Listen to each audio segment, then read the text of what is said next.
25 million, 26% of our revenue, as compared to 22% in the last year, Q3. 9 months performance, the revenue is increased by 16%, as Vikser has already mentioned, from 4,019 million to 4,660 million, and the profit before tax is increased by 51%. Profit after tax is increased by 49% from 718 million to 1,071 million. This is 23% of our top line as compared to 18% in 9 months of previous year. So EBITDA increases about from 1,123 million to 1,491 million, which works out to be 32% of our top line as compared to 28% last year. Let me give you some number of our subsidiaries. Desi Biotech continues to be positive. During the quarter, top line of 176 million, EBITDA of 33 million, and PAT of 14 million. So for 9 months, we have seen a 22% of growth in top line of Desi, and EBITDA is increased from 16 million to 59 million. And last year, it had a loss of about 8 million. It is now in profit of 16 million. Evox continues to be EBITDA negative for the 9 months, and overall the top line is also degrew by 9%. The company is in loss of about 26 million for 9 months as compared to 10 million of profit during last year 9 months. SciTech has performed well. Overall, this quarter top line of 104 million, EBITDA of 17 million, and PAT of 4 million. For 9 months, it has recorded a sale of 304 million as compared to 236. So top line growth of 29% and EBITDA of 38 million as compared to negative EBITDA of 30 million last year. PAT during 9 months is about 12 million as compared to 50 million loss last year 9 months. Our R&D spend is about 202 million as compared to 290 million last year. That works out to be 7% of our top line on standalone basis. On console basis, we continue to spend about 3 to 4% of our revenue on research and development activities. This year, this is slightly down because of the capex is lower. That will be capitalized over a period of time. The capital work in progress of our R&D lab is still going on.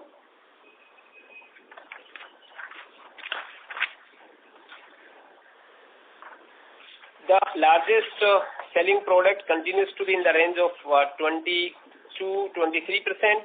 Top 10 customer sale is about 26-27%. B2C segment has contributed a growth of about 4.4%. So this year it is 3.79 million as compared to 3.63 last year. So this is all from my side. Now we open the floor for question and answer session. Thank you very much. We will now begin the question and answer session. Anyone who wishes to ask a question may press star and 1 on their touchtone telephone. If you wish to withdraw yourself from the question queue, you may press star and 2. Participants are requested to use handsets while asking a question. Ladies and gentlemen, we will wait for a moment while the question queue assembles.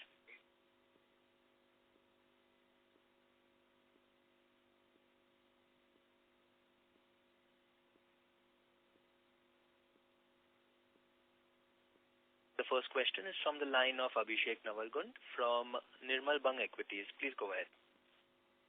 Yeah, so thanks for the opportunity and good set of numbers.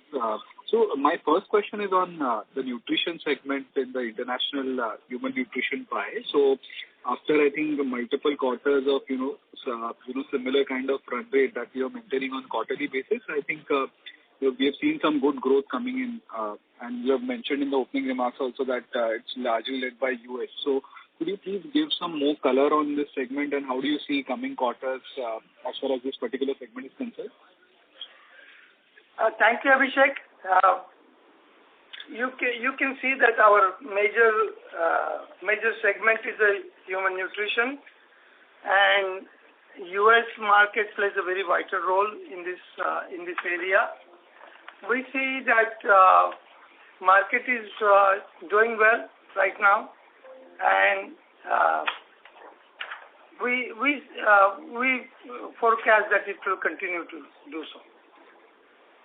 Okay. I mean, my only question is, till last quarter we were mentioning that there have been some competitive challenges also in the market, and suddenly, I mean, so do you see this is like there is some one-off order which has led to this kind of growth, or you see this kind of run rate maintaining or even improving from the current level? Yes, there are challenges remains. Challenges don't go away because the market is now changing and it is becoming, as you know, more of a global nature, right? And lot of regulatory challenges are there in this industry. However, we have already, for last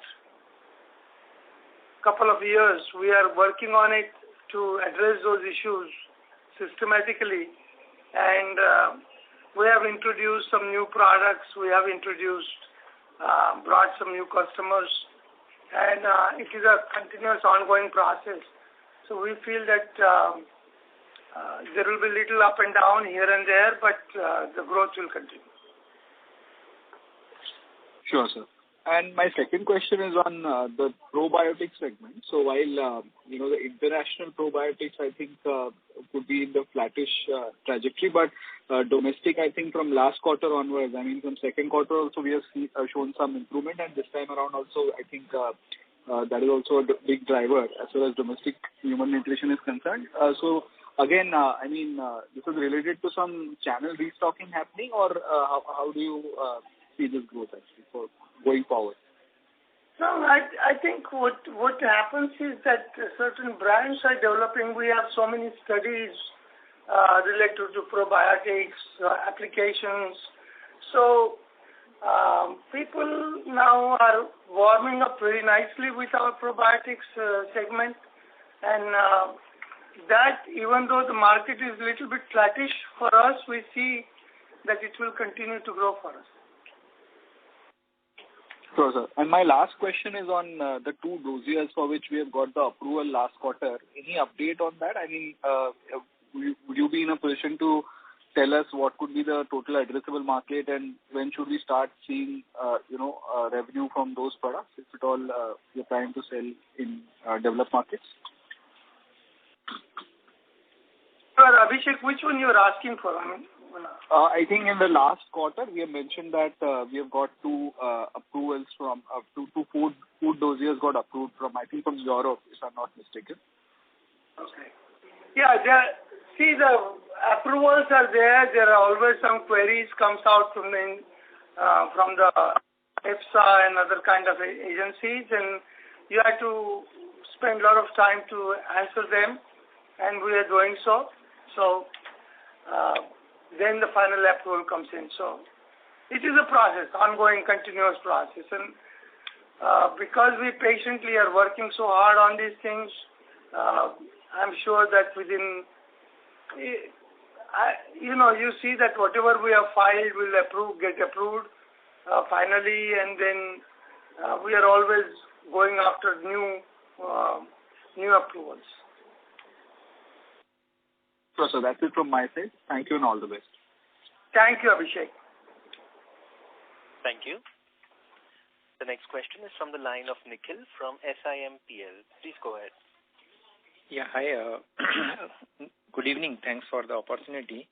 One is, you mentioned on the US side, but Specifically on the probiotic and nutrition, which we had seen a big drop post-COVID, are you seeing that market returning for us in US? And secondly, connected question was that in our previous calls, we had mentioned that if US grows, then we should be able to come back to that 40% kind of EBITDA margin, which was our historical range. Is it so? At what level you believe the US business has to come for us to improve on our margin profile? Well, margin profiles, it's a very competitive market, Nikhil. All right. Yeah. So there are always challenges to improve the margins after the certain tick mark, you know. So I don't want it to tell you that it will never come 40 and 50% margins as we used to see it before, but we are constantly working on improving our margins, and as you can see, the effects are already showing in this quarter. All 3 quarters, it is improving gradually, and you will see the improvement continuously. Okay. And the first question on the growth on the US, because if you look at last 3-4 quarters, our average run rate in US was around 45-50 crores, which has jumped to 60-62 this quarter. So is it like, so are we seeing a trend on the probiotic side, which was a big impact for us in last 2 years on the US market, or what has helped this? There are too many different factors. It is always a product mix, as you know and I know it. Okay, that's the first thing. Second part is some new product developments happening, and that also gives us some advantages in the marketplace. And third is as it progresses and develops further and further, we see that improvement because as you go into higher revenue and more sales, your cost structure goes down relatively in percentage-wise. Okay, just 2 more questions. Sir, on Serratio peptidase, we've been increasing our share in JSIC Biotech every quarter. And if you look at the molecule size, it's moved. So when we acquired, it was around 110 crores. Today, on a run rate basis, it's something in the range of 150, 160. How do you see the opportunity in this molecule? I know we've not filed in US and Europe, but are you planning to file there? And if we file, do you see there is a big opportunity size in this molecule? Because on one hand, we are also increasing our share continuously in this company. So what's the overall idea and thought process behind this? Unique molecule, you know, and we have a big advantage on it. So we will place our advantages wherever and everywhere we can do so. It requires a lot of research work, and on our part, and we are doing. So our R&D is really helping us in so many different ways to utilize this molecule in a different way. Okay, and last question: if you look at our position, see in 2016-17 when we had come post the IPO, we had talked about going into industrial and on the palm oil side and the biofuel side and all. But what I understand is that there were existing large players like Enzyme and Hansen on the dairy and on the industrial side where they had been present for like 50, 60 years. If you look at today on the human nutrition segment, which we've also talked about as a core area, how is our positioning versus our competitors?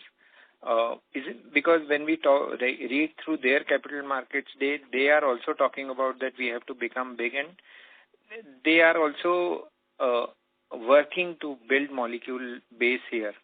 So would we say we are on a even position versus competition in this segment? How do you see our competitive positioning here? Nikhil, it's a good question. All right. Obviously, when you see a very lucrative market or expanding markets, competition is going to come from the big and small. But it is industrial market is a very different market segment versus nutritional market. More and more people try to go with a healthy lifestyle. Nutritional market will keep on expanding, and there is room for everybody. But we have a good advantage vis-a-vis our presence in the market for a very long time, and we don't see that it will affect us tremendously. Sure, I'll come back in the queue. Thanks. Thank you. The next question is from the line of Rohan from Total Capital. Please go ahead. Good evening, participants. I have a couple of questions. We haven't seen any growth in American sales since FY19, but in the couple of quarters we have registered higher growth. So will this trend continue, and can we expect going forward as America's share increase in our revenue, we can get back to around 40%-ish margin?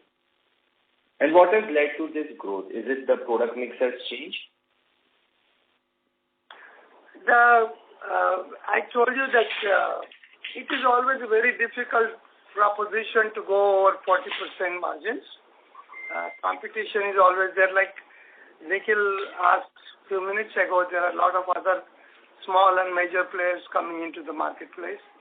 So we have to create our own niches in the marketplace, which we did, or which we do. We are continuously doing. We see that it's a continuous growth for us, and margin is always going to be competition.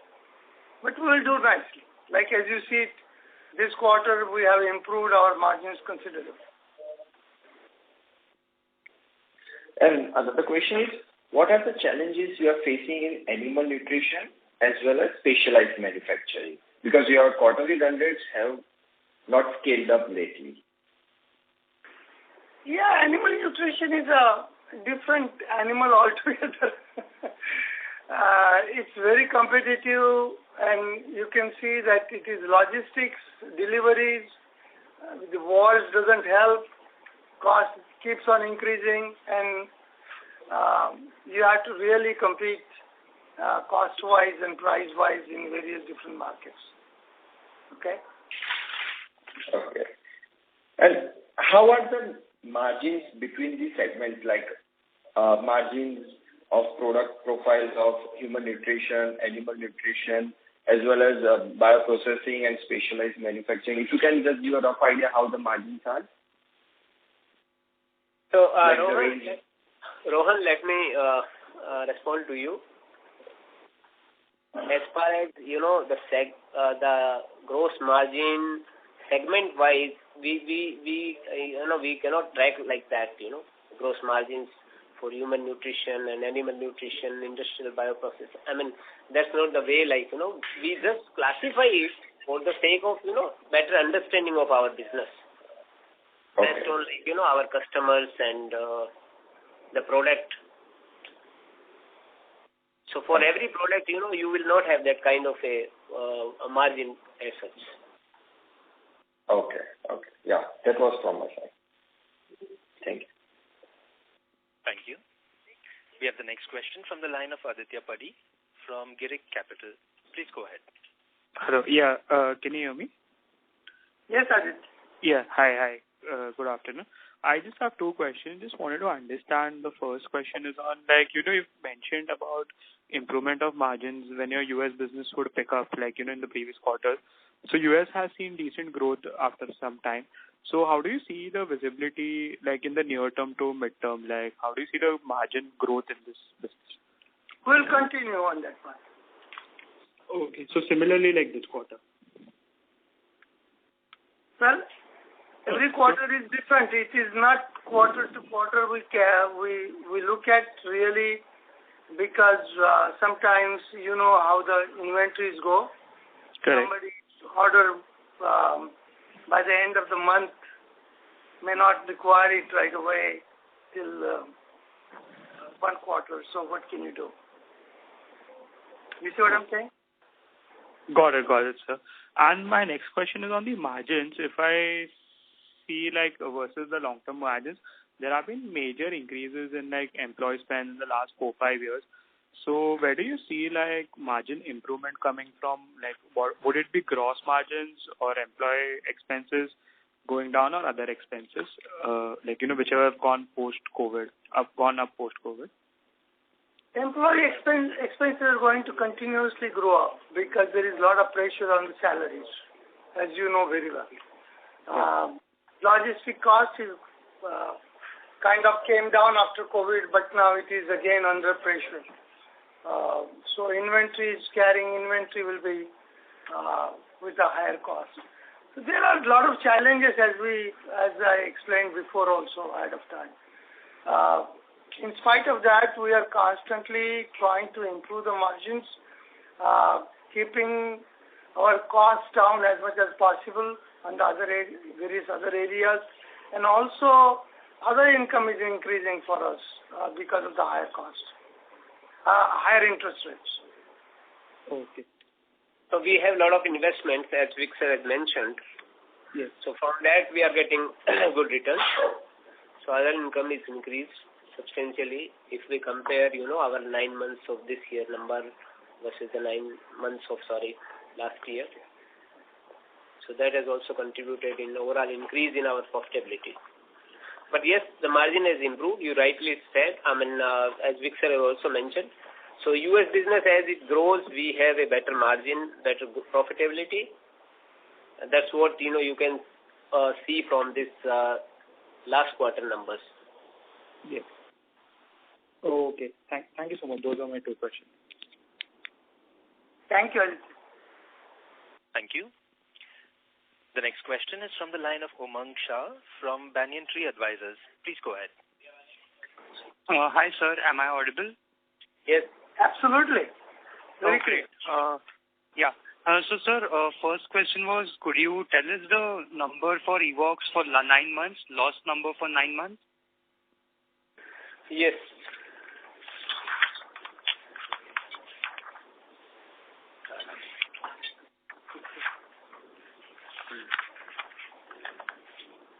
So, Evox 9 months number is top line 116 million. Yeah. as compared to 182 of last year. Okay. And EBITDA is negative for this 9 months, 12 million, as compared to 39 million positive. Okay. And during this 9 months, we have a loss of about 26 million as compared to 10 million of profit in 9 months of last year. Right, sir. So, sir, what we understand is that this company was acquired as a research for better research and marketing function in Europe.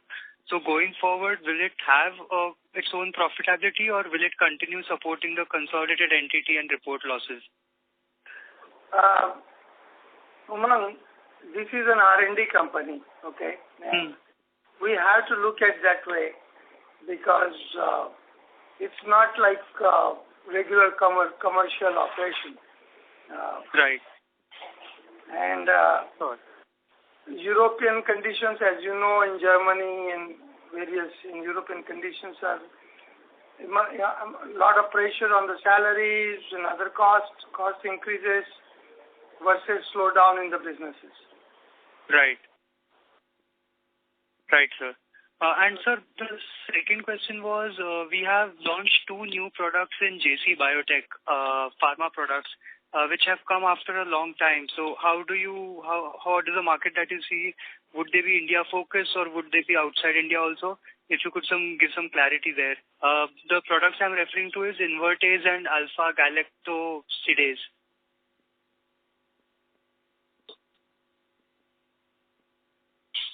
Yes, they're very interestingly, new products are added to the production side of it, and We see a very good opportunities in the industrial sector. So any rough number on what the market size is like and how much are we targeting of that market?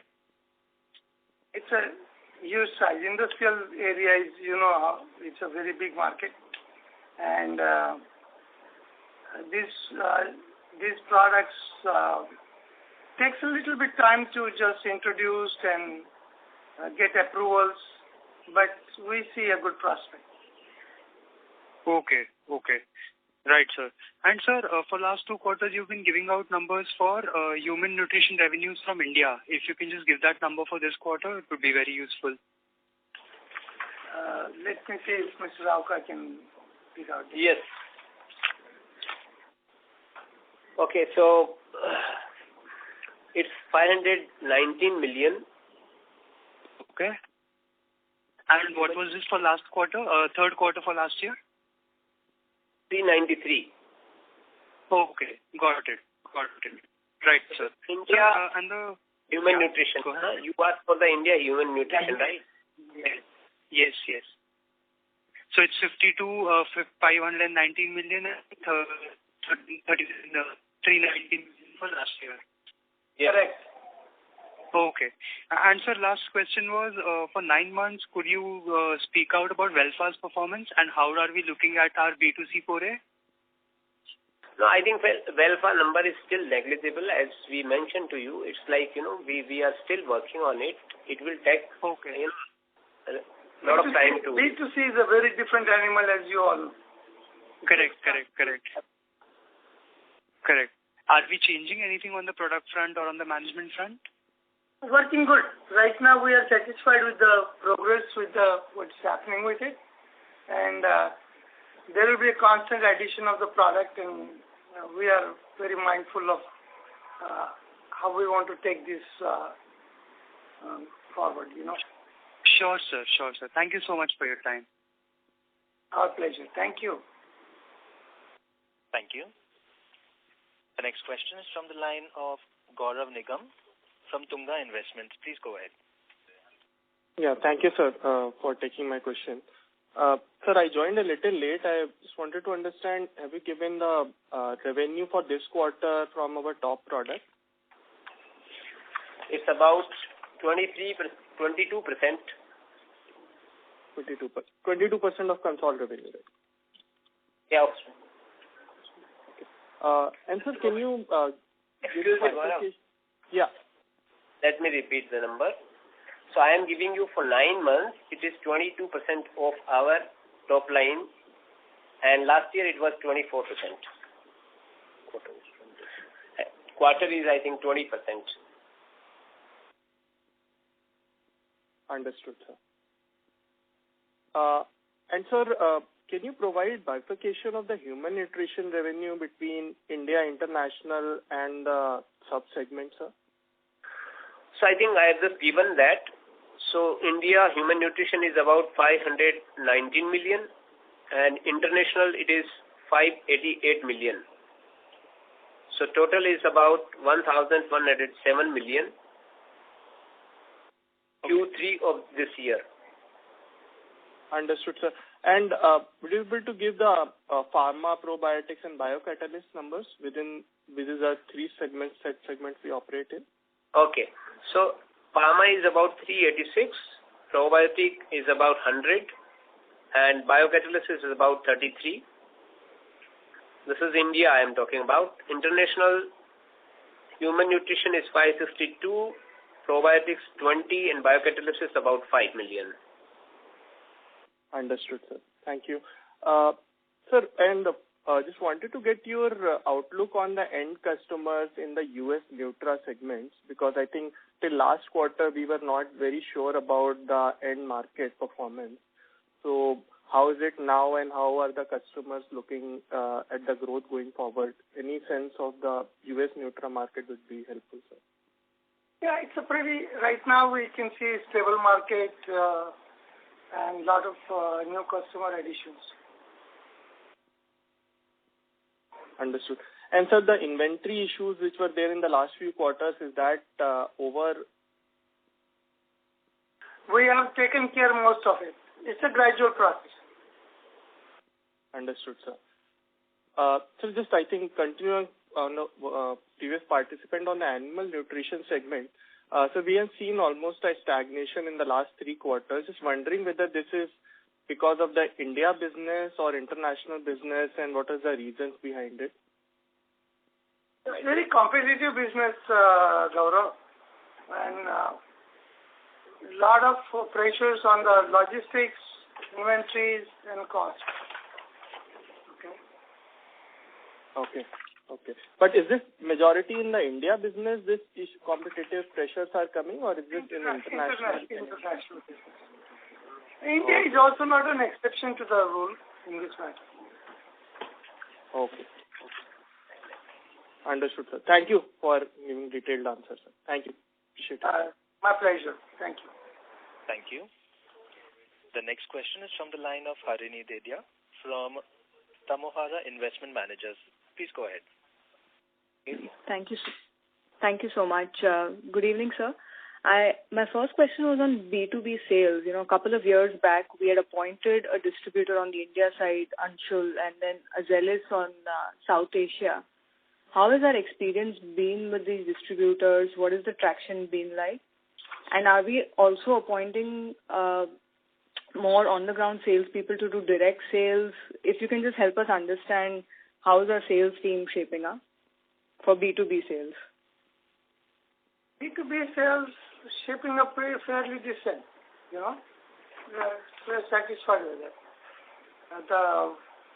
Always the acquisition of the new market is always a challenge and takes some time. But requirement is you have to be present and keep on knocking on the doors, explaining our better side of the products and services. Okay. And do we have a preference on whether we go via a distributor in a particular market for a particular product or the direct route, or do we try to do both? How do we approach it? We try to do both. Okay. Got it, sir. And on the B2C front, for Welfa, like you yourself mentioned, right, it's a whole other beast, and I mean, there is no limit to how much money you can spend on it. Do we have a call on capital allocation, both capital and time allocation? How much money are we okay burning on this? How much time are we okay spending on this to get it to break even? We are not burning a lot of money. Let's put it this way. And that is not a full focus on it. However, there are people who are given the full attention, and they are continuously working.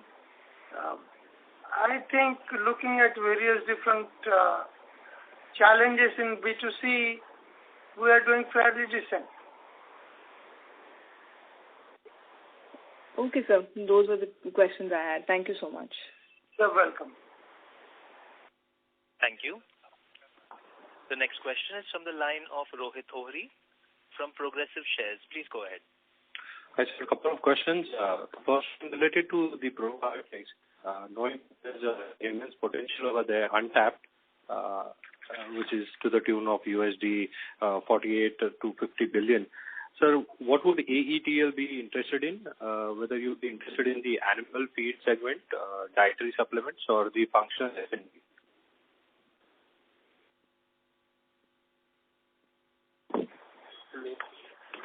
Rohit, right? Yes, sir. Obviously, we're interested in all these 3 markets. No? That's why we are there. And in the initial phase, what sort of market do you intend to capture? Maybe next 2 years or maybe 3 years' time? Sure. Continuous growth in this area.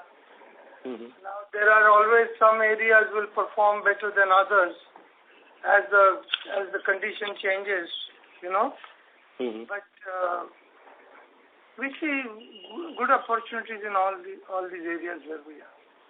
Okay. In terms of biocatalysis, if there are any new products in pipeline which you think are nearing their launch dates, if you'd like to share that. We will see next year it will start paying off. Okay. So how many, if you would like to just put a number to that? I don't know, but I think 2 to 3 products to begin with. Okay. So there's a lot of emphasis being put on bioenergy, clean, green energy by the Honorable Prime Minister and his entire team. So what sort of efforts have been taken forward for the domain of biomass processing, saccharification, and the bioethanol production? Honorable Prime Minister and country is looking into biogreen area. It's a very challenging area. I hear Honorable Gadkari always speaking about various different fuel produced and all that. The issue is always what are the processes you develop and what government is willing to do. We are capable of working on it, but government requires a lot of support, and here we don't hear much of it, to be honest. Okay. So when do you think that you'll be able to add the 5th division to the basket of the entire portfolio of AEL, maybe grain and tech processing? By when do you think you can add the 5th element or the 5th segment to the system? As you said, there is a lot of push. And if that push comes through with the proper government support, we are capable of doing it. Okay. And are there any molecules you're already working on? If you'd like to share some details on that. No, I cannot share because that is not our at this point in time. Okay. So my last question is related to the overall pie. If we see the pie of the revenue, it is gradually moving more towards the animal healthcare and the bioprocessing. So do you think that from the current 10 to 13% or maybe 13 to 15% of animal HC and bioprocessing, the pie for these two segments will improve or increase going forward? It will improve. It will improve. And any ambitious target that you have to kind of have on? You pointed the right finger at it, As our pie increases, that means they have to keeping that percentage improves the sale numbers also, no? And sir, any thoughts on entering pyrethroid or insecticides business or any anti-parasitic or insect repellents? No, we are not looking at that right now. Not looking at that. There is an applications, enzyme applications there is, but we haven't. We are not working on a research on that. And the R&D team intends to work on those going forward, maybe 2 years down the line? Maybe. Okay. And sir, if anything on the improvement or the mitigation of the issues that we have with ROC, which was raised in the last quarter as well, which was related to the goodwill that is lying in the balance sheet, if any concrete steps have been taken on that? The litigations, right? No. Are you talking about return on capital, right? Yes, sir. Correct. So, return on capital, I think we have already mentioned that, we are taking care to the extent, it is good for all the stakeholders. Okay. So, that's what you might have observed that last time we have declared a very handsome dividend as well. So, you improve that way your return on capital employed because you distribute some money to the shareholders. But other than that, whatever money is with us, we have been using that money for our investments where we are getting a good return. And in addition to that, there is again, you see the benefit of the money being invested in USD. So you get at least 4 to 4.5% every year, and because of the rupee depreciation. And in addition to that, there will be, of course, some return from the investment which have been made in the government bonds and, other investments. So capital employed per se in percentage may be, lower due to a lot of, money we have with us. But yes, overall, if you see the company is growing, so we keep that money because, Big Sir is also with us, and we have discussed in past also. We are scouting for some opportunities as well. So we are keeping that cash. So as and when there are opportunities, good opportunities where there is a lot of synergy in the business, probably that money will be used for that purpose. And otherwise, the management will take care of that, how to deploy that funds. Okay, sir. Thank you for answering my question. Thanks a lot. Sure, Ravi. Thank you. The next question is from the line of Ravi Purohit from Securities Investment Management Private Limited. Please go ahead. Yeah, thanks for the opportunity. So just wanted to touch base upon of the work that Evox has been doing. Evox is essentially an industrial enzyme research company. So if you could share some of the areas that they've been working. They were also they had done a strategic partnership with Symrise cosmetic companies about a year and a half, 2 years back.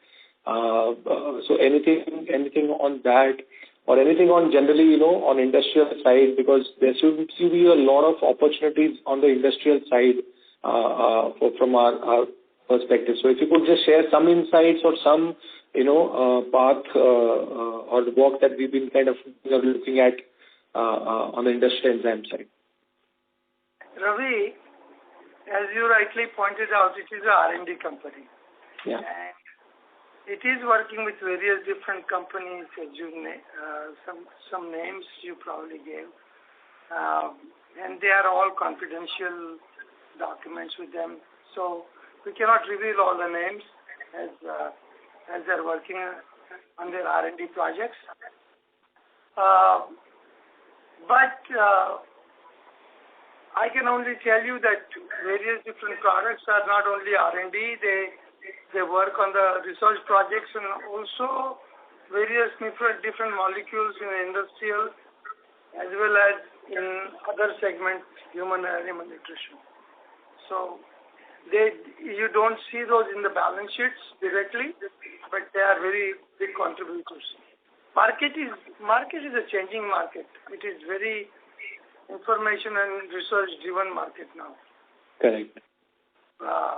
Evox has a lot of role to play in that. Yeah. And so in 22, I think we had announced a strategic partnership with Symrise, right? Symrise is a very large company, highly profitable company, very, very strong in cosmetics, right? So we were just wondering if something happened, it's been about a year and a half, does it throw open opportunities for us on business side, or it's more like a core development of products or, core research?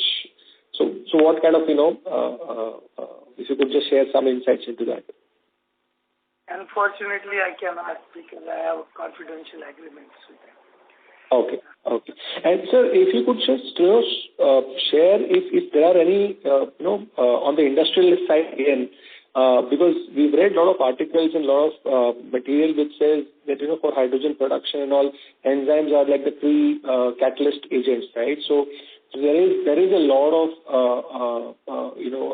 activity going on that side. So is this something that we have the capabilities to participate? Is there something that throws open opportunities for us on the industrial side?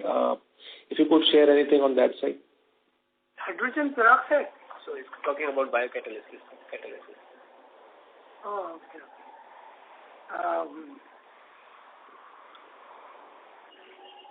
I don't know what to tell you about it, but we are working on those enzymes very diligently at this point in time, and considerable progress is made, but it takes little time to get through all these regulatory development and regulatory, and becomes a competitive marketplace. Okay, sir. I'll leave it at that. Thank you so much. Yeah, sorry. We cannot never compete with hydrogen peroxide. It's too cheap. Enzymes are not that cheap. Right. Okay, sir. Thank you. You're welcome. Yeah. Thank you. The next question is from the line of Rohan from Total Capital. Please go ahead. Hello. One question. I just wanted to get an idea what is driving the domestic sales as well as rest of the world sales. What segment is playing a role in this growth? Human nutrition. And food. What was this? Human nutrition and food. Okay. And in food side, is baking playing any key role? I missed it. Yeah, so baking is part of, our food segment. Okay. Get it. Thanks. Thank you. The next question is from the line of Lakshmi Narayan from Tunga Investments. Please go ahead. Thank you. It's a pleasure to hear you, Mr. Rathi and Mr. Roka. Couple of questions.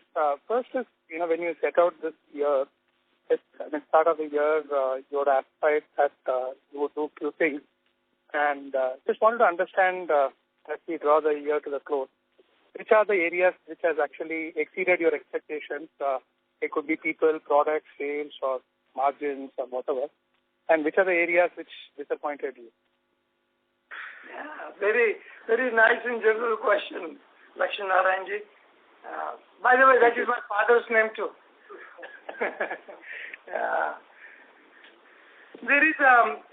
We are very excited with our people. The research group is doing phenomenally well for us. Okay. It's also that lot of papers and lot of publications are happening, which are giving us lot of advantage in the marketplace, and we are finding market is responding also very nicely because of our long association, long presence in the market, our reputation, etc. So that is all positive. Negative is somewhat disappointing with this macroeconomics of what's going on, and that is putting the pressure, unnecessary pressure on us, and also more of we can see a challenge, I will not say pressure, a lot of challenges of further expansion and growth. Sorry. Can you just dwell a bit deeper on the second thing? When you say macro, what is it leading to as a company for us? The macroeconomics, the wars doesn't help anybody in the economies, as you know. So delivery challenges are pretty disappointing. Cost always keeps on going on that. And challenges are also acquiring good talent when you are expanding the company and pressing wages and other things on it. So. And any segment or geography which had or a product that has actually did very well beyond your expectations in the last this financial year? I cannot give you any specific numbers or specific product names, but overall we are doing very well in the entire segment. And if you just roll back and look at the last 3 years, the reason I'm asking is that you always mentioned that don't look at my company on a quarterly basis, look at it in a slightly longer. So if you look at it in the last 3 years, which are the areas which has actually surprised you positively, and which are the ones which have disappointed you, and what are you doing to address those areas which have disappointed you? Our R&D, there is only one solution in our marketplace. Expanding the R&D and making sure that our products are really addressing the issues. So it's a lot of change happens in last 3-4 years. And how do you quantify that if the R&D has actually improved? Is it by the number of scientists who work with you, or the kind of output on a near term or a long term? How do you parameterize it? When you say you're happy. Output is always very important, and the talent is always part of the entire game. So we have excellent talents, and we are very proud of our people. Wonderful group of people. They are willing to take any challenges. Yeah. Thank you. Thank you. Participants, you may press star and 1 if you wish to ask a question. The next question is from the line of Manoj N. Muthian, an individual investor. Please go ahead. Thank you. Thank you for taking my question. I just want to know how many new molecules are being developed in the R&D, and what is the timeline of the commercialization? I'm asking this because business growth is expected to come only from the existing molecules and then from the new molecule. There is always limitation to the existing molecule, and the new molecule will only play a major role in the business development and business growth. Very true, Manoj, and it's a very good question. Thank you. We have developed several new molecules, but these molecules, when you develop, goes through very thorough testings. Like it has to go through with the toxicologies, with the various different approvals, and it takes really long time. Okay, and there are a lot of challenges on those. So, as I said, our R&D is doing very phenomenal job, along with our, documents department and other supporting areas. We have filed some patents also. So there is a excellent movements of things in it. We will only say that these molecule developments are useful when we complete all these requirements. Does that make sense? So, I definitely know about that. I just wanted to know how many number of products being developed and what is the calendar for their commercialization. As I said, commercialization takes some time. Products are quite a few developed, quite a few. I cannot give you exact numbers, but quite a few. Okay, then second question is, since our R&D development cost in European countries is too high, then do you have any plan to shift development to Indian sites? That is also a very good question. We just invested, I think, 50 CR? In our program. In our new R&D facility, which is happening on 15 acres of land, and there is a huge park development is going on. We will be one of the topmost R&D company in this area. So we have a huge, very big plans for the research and development.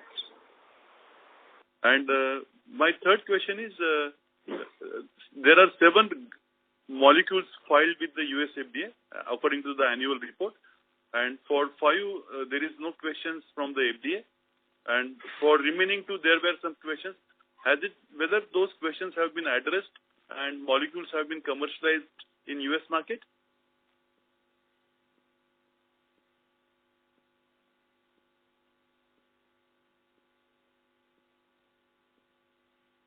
Hello? Yeah, just a moment. Yeah, Manoj. Yeah. FDA doesn't question them. They ask a lot of questions. Okay?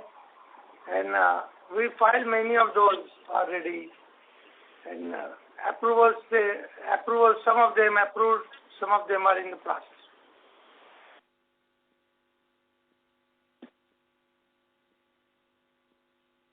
Okay, thank you very much. Thank you. The next question is from the line of Nikhil from SIMPL.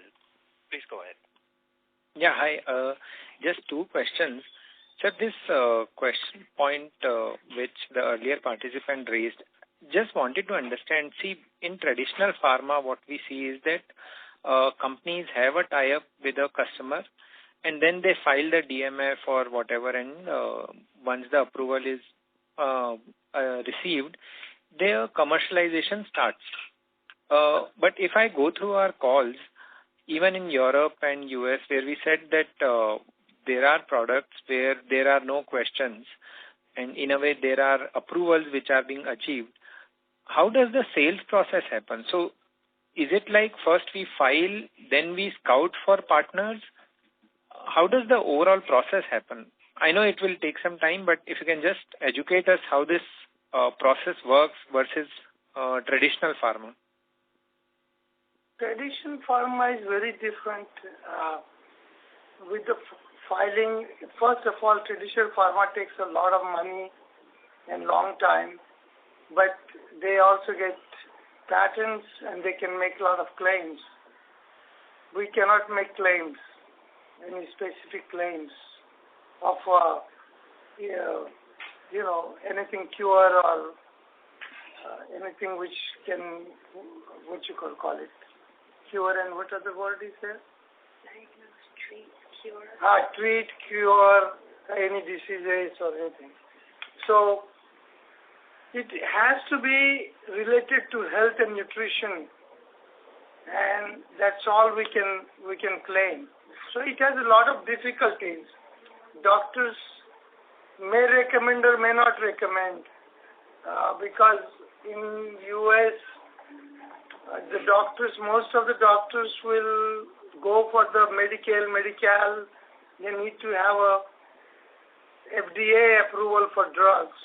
So there are different ways to deal with it, and we are only strictly into human nutrition of well-being and not in the disease or cure business. So once we get an approval for a molecule, then the partners will... Hello? You were saying something, sir? Sorry, your second part was whether we look for the partners before or after. Once we get approval, then we have to find appropriate partners who have the different needs, and the molecule will fit for their application. Okay. And last question, sir. This is from our slide 28, where we talk about the addressable market for AETL over next 5 years and AETL's current share of revenue. If we have to understand, say, just taking an example of, say, baking, where we say $30 million is the addressable market.